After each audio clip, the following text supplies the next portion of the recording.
Sino sa inyo ang nakarinig na doon sa salitang FOMO? F-O-M-O. Meron ba sa inyong pamilyar dito? FOMO. F-O-M-O. The fear of missing out. Yan po ang karanasan ng marami sa atin ngayon sa tinatawag nating digital generation. Sa isang kultura ng social media, ito ay lumikha sa ating isipan, sa ating consciousness nitong FOMO or subconscious, hindi natin namamalayan ay meron na tayo nung tinatawag na FOMO, the fear of missing out. Ito yung dahilan, sabi ng mga psikolohista, kung bakit paggising mo sa umaga, ano ang una mong hinahanap? Ano ang una mong hinahanap? Anong Biblia? Cellphone, di ba? Yung totoo. Cellphone ang unang hinahanap.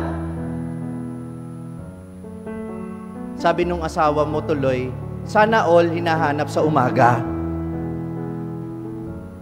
Buti pa yung cellphone, yung asawa, yung anak hindi hinanap. Yung cellphone talaga ang unang hinahanap. At sa gabi, ano ang huling hinahaplos? Cellphone ulit. Kaya sabi ulit ng asawa mo, sana all talaga cellphone. Hindi po ba minamahal kong mga kapatid, we have this fear of missing out. And what is at the very root of that? Saan ang gagaling yung fear of missing out? Doon sa kagustuhan mo na huwag kang mahuli sa balita. Doon sa kagustuhan mo na pansinin yung iba. And in the process, ikaw din, gusto mo na rin palaging nagpapapansin sa iba. Yun ang dahilan, kaya hindi matatapos ang maghapon na hindi ka magpo-post ng story. Na kahit yung pagkain mo, ipopost mo. Bakit? Kasi you are looking for affirmation. Naghahanap ka ng pagkakataon para mapansin ka ng iba. Kasi gusto mo ring pinapansin ng iba. Hindi ba? Kaya nga kahit yung mga nanay natin, huwag nyo sabihin, lusot kayo, mga nanay, mga tatay. Hindi ba lahat pinopost nyo din? Pati nga yung tanim ninyong halaman. Yung iba nga, pati patay na kuko, pinopost. Hindi ba? Bakit? Kasi gusto nating ma-recognize tayo ng mga tao. We want to be recognized. The fear of missing out and the desire to be recognized are related to one another. Yung takot mo na hindi mo makita kung ano yung latest, yun din yung takot mo na hindi ka maging bahagi ng latest na balita. Kaya, lahat ay gagawin mo. Kahit walang field demo, magpa-practice ka ng TikTok. Sasayaw ka, ipapakita mo kahit cleavage mo, ipapakita mo lahat ng umbok sa katawan mo para mapansin ka ng iba. Kasi akala natin, kapag pinansin tayo ng ibang tao, kapag nilike nila tayo, kapag pinusuan nila tayo, akala natin, mahalaga na talaga tayo sa paningin nila. Pero ang totoo naman, bored lang din sila kagaya mo. Kaya hindi porket nilike ka, hindi porket pinusuan ka, gusto ka. Ikaw naman ito, dahil si crush ang nag-like sa'yo, tuwang-tuwa ka naman. Diba? There is joy in being recognized. Yes or no? Natutuwa tayong pinapansin tayo ng mga tao. Kinikilala tayo ng lahat ng tao, hindi pa rin ito ang pinakamahalaga, hindi pa rin ito ang magbibigay sa atin ng tunay na kasiyahan. Kasi kapag idinipende mo sa mga tao, ang pagkilala nila sa iyo, darating ang panahon, kahit ikaw yung pinakamaganda, kahit ikaw yung pinakamabuti, kahit ikaw yung may pinakamagandang entry sa TikTok, magkakaroon ka rin ng basher. Mayroon ding masasabing hindi maganda ang tao sa'yo. Tama o mali? Kaya ang paalala ni Juan Bautista, imbis na ipagyabang natin ang ating sarili o magpapansin tayo sa iba, kilalanin natin sa ating sarili kung sino tayo talaga. Akala ng mga tao, si Juan Bautista na ang tagapagligtas.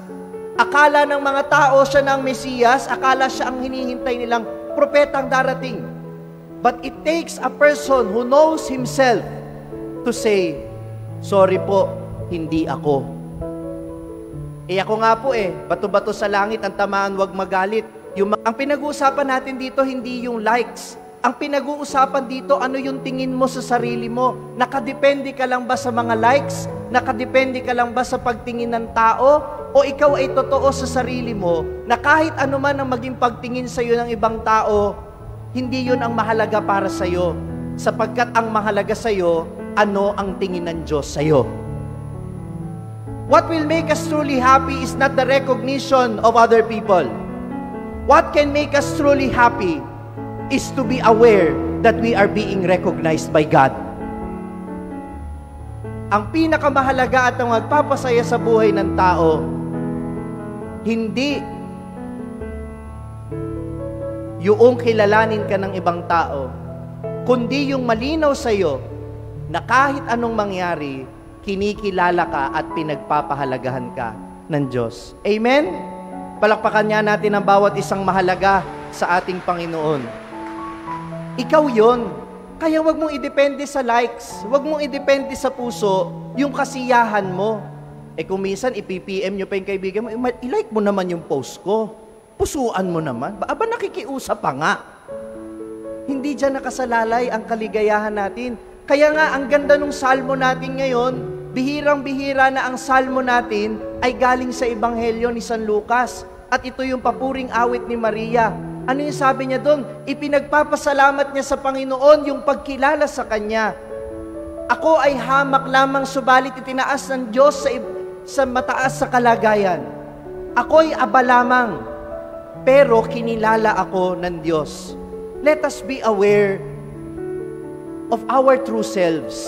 Hindi natin kailangang magmalaki, hindi natin kinakailangang magpapansin at magmayabang, sapagkat sa paningin ng Diyos, mahalaga na tayo.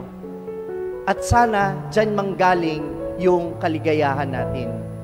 Sabi ni San Pablo sa ikalawang pagbasa, magalak tayo palagi. So una, saan ang gagaling ang kagalakan? Sa pagiging totoo sa sarili at sa pagkilala na tayo ay kinikilala at pinagpapahalagahan ng Diyos.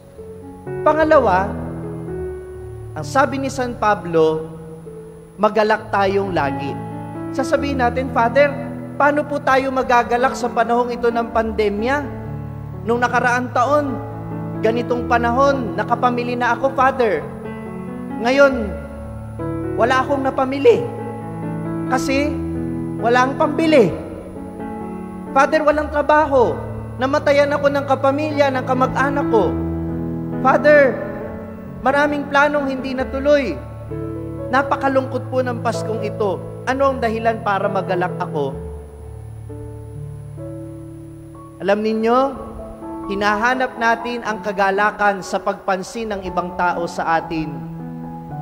Hinahanap natin ang kagalakan sa pagpapapansin sa ibang tao.